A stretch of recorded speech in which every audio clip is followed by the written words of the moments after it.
Seni yada salar ol geçelen günlerim, bara gözlerim.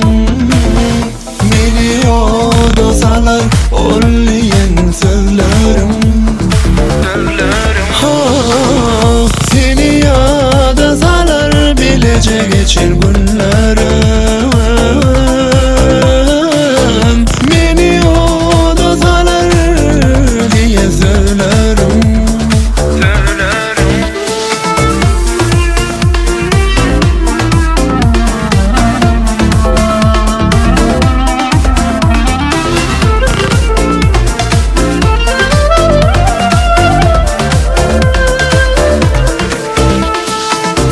Yadıma düşer mi?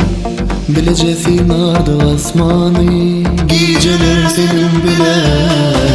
Yadıma düşer mi? Seyhatta gürleşirdik geceler, İkimiz bile.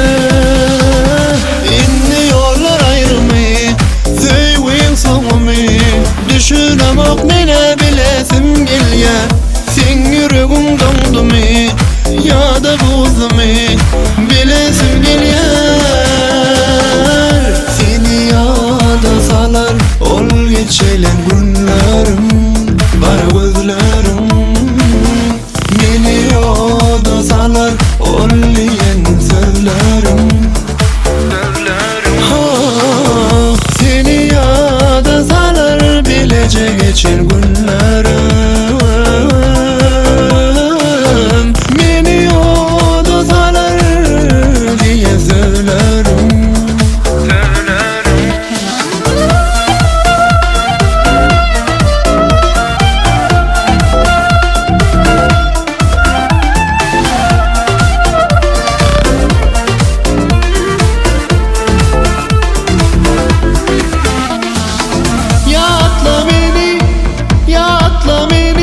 Yatlayan her gün mene seni.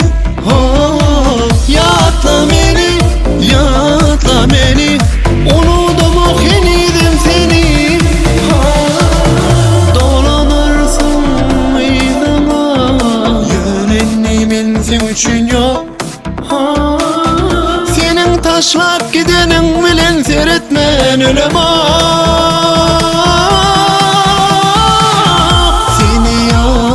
Salar ol geçelen günlerim, bara gözlerim.